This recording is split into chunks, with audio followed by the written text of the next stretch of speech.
តមកខ្ញុំ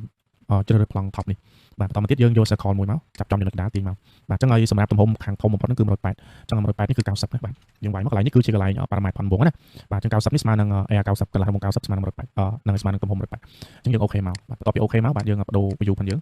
ងទៅជា view isometric ណាបាទបន្តមកទៀតយើងចូលទៅកន្លែង feature យក extrude boss of base ហើយយើងទាញសញ្ញា pro នេះឡើងលើមកបន្ទាប់មកកន្លែងនេះយើងវាយ50ណាបាទបន្ទាប់ពីបានប៉ុណ្ណឹងខ្ញុំសូមទៅបដូរពណ៌ appearance បន្តិចមកយើងចូលមកកន្លែងនេះយើងយកពាក្យថា appearance កន្លែងនេះយើងយកបដូរទៅជា body ណាបាទ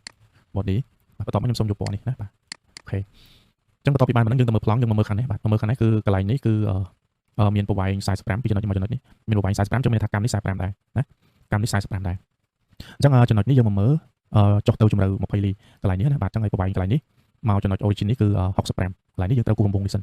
ណាបាទរង្វង់នេះអញ្ចឹងសម្រាប់រង្វង់នេះដែរសម្រាប់រង្វង់ origin នេះយើងមកមើលទំហំនេះមានអត់បាទកន្លែងនេះគឺ24ណាបាទទំហំនេះគឺ24រុននេះអញ្ចឹងយើងគូររុននេះសិនបាទអញ្ចឹងកន្លែងនេះយើងចុចទៅលើ face នឹងមួយមកនេះចុចទៅលើមុខដែលយើងត្រូវការគូសចុចទៅលើនឹងមួយបន្ទាប់មកយើងចុចពាក្យថា sketch បាទអញ្ចឹងចុចទៅកន្លែង face ផ្សេងមកបាទបន្តមកទៀតយើងចាប់រង្វង់បាទយើងប៉ះចំចំណុចកណ្ដាលនេះអូសមកចំនេះមកទាញមកបាទគឺ24ចែក2គឺ12បាទចែក2បន្តមកទៀតកន្លែងនេះយើងយក smart dimension ចាប់ពីចំណុចកន្លែងនេះមកចំណុចកន្លែងនេះគឺមានប្រវែង65បាទអញ្ចឹងយើងមកមើលណានេះពីប្រវែងមកនេះ65ណាបាទបន្តមកទៀតបាទយើងអូខេមកយើងយក extrude cut ណាបាទយើងយក extrude cut កន្លែងនេះបន្តមកកន្លែងនេះយើងយកពាក្យថា through all ឲ្យវាធ្លុះបាទបាទអញ្ចឹង through ហើយយើងមកមើលយើងចាប់ទាញ powell វាមិនស្រួលណាបាទបន្តមកទៀតយើង powell ធ្វើការ powell វាយើងយក linear pattern កន្លែងនេះយក circular pattern បាទអញ្ចឹង direction យើងអាចយកកន្លែងនេះមកចំណុចឲ្យ powell ជុំវិញកន្លែងនេះបាទសម្រាប់ចំនួនរង្វង់យើងយក4បាទ4អញ្ចឹងកន្លែងនេះយើងយក4បាទ4បាទមុំ degree កន្លែងនេះយើងគ្រីសយក equal spacing ណា360ឲ្យវា equal factor នេះយើងយករុននេះមកវានឹងរត់បាន4នេះយើងណាបាទយើងសាកបដូរប្លង់ top យើងវិញមកវារត់បាន4នេះមិនអូខេមកយកបាន4ណាបាទអញ្ចឹងបន្តមកទៀតបាទបន្តមកទៀតយើងមកមើលមកអញ្ចឹងឲ្យកន្លែងនេះមានប្រវែង45ណាបាទអញ្ចឹងយើងអាចគូស sketch នៅលើនឹងមួយទៀតបាទយកពាក្យថា sketch បាទអញ្ចឹងបន្តមកទៀតយើងធ្វើការគូសរង្វង់នេះចេញទៅ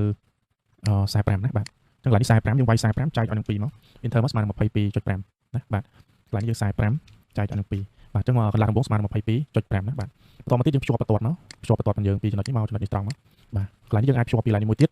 បាទមកកន្លែងនេះមួយទៀតមកបាទបន្តមកទៀតយើង convert entity នេះ convert entity គឺជាកម្មវិធីមួយដែលយើងមានន័យថាយើង convert ពីរូប 3D ចេញទៅជាបន្ទាត់វិញទៅជា entity ណាបាទ select convert entity មកកន្លែង entity ទៅ convert នេះយើង select លើបន្ទាត់ឡើងនេ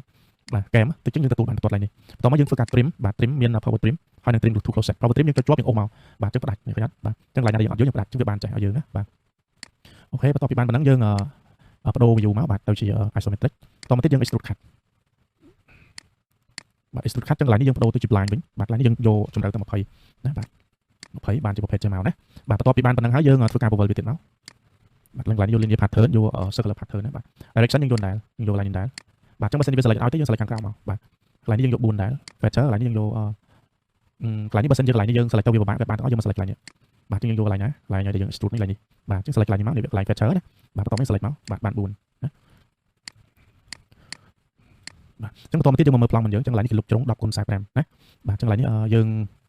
ងកន្លែងនេះ design ខ្ញុំលឿនពេកអញ្ចឹងហើយកន្លែងនេះខាងលើមិញបាទយើងអាចធ្វើការ chamfer វាឲ្យមកបាទអញ្ចឹងកន្លែងនេះយើងអាចយកកន្លែងនេះយើងមកមើលបាទកន្លែងនេះមានបើសិនជាយើងយកកន្លែងនេះមានន័យថា angle distance កន្លែងនេះ distance to distance ណាបាទអញ្ចឹងកន្លែងនេះខ្ញុំយក10 45អញ្ចឹងខ្ញុំ select game នេះមកបាទ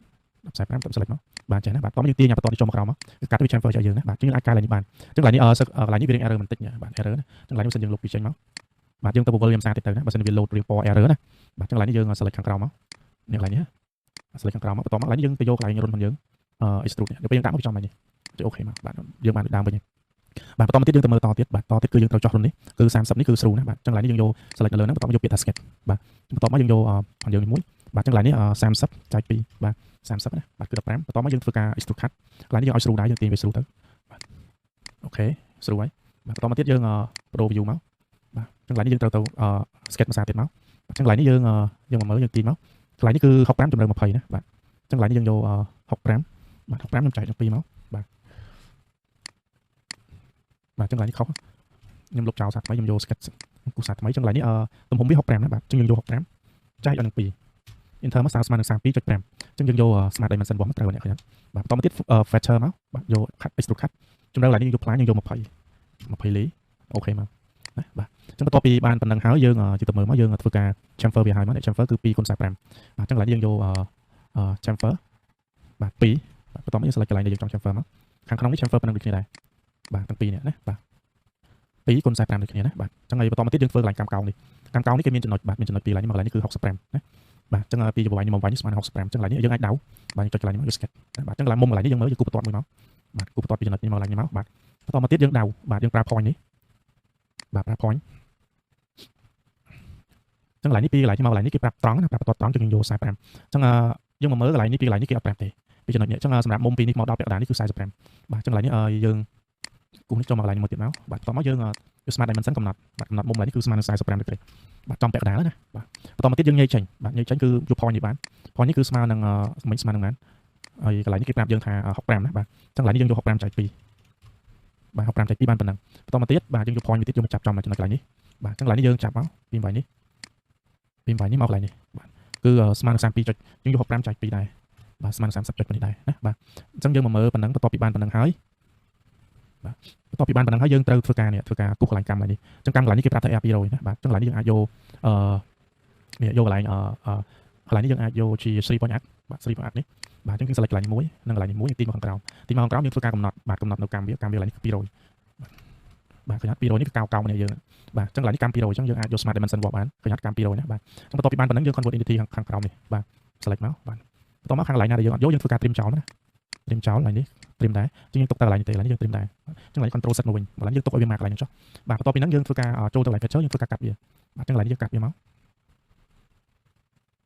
បាទអញ្ចឹងកន្លែងនេះយកពាក្យថា through all បាទកាត់ពីយើងវាបានកោងចេះហ្នឹងបាទបន្តមកទៀតយើងអាច bubble វាបានណាបាទ bubble យើងចូលទៅកន្លែង linear pattern យក circular នេះ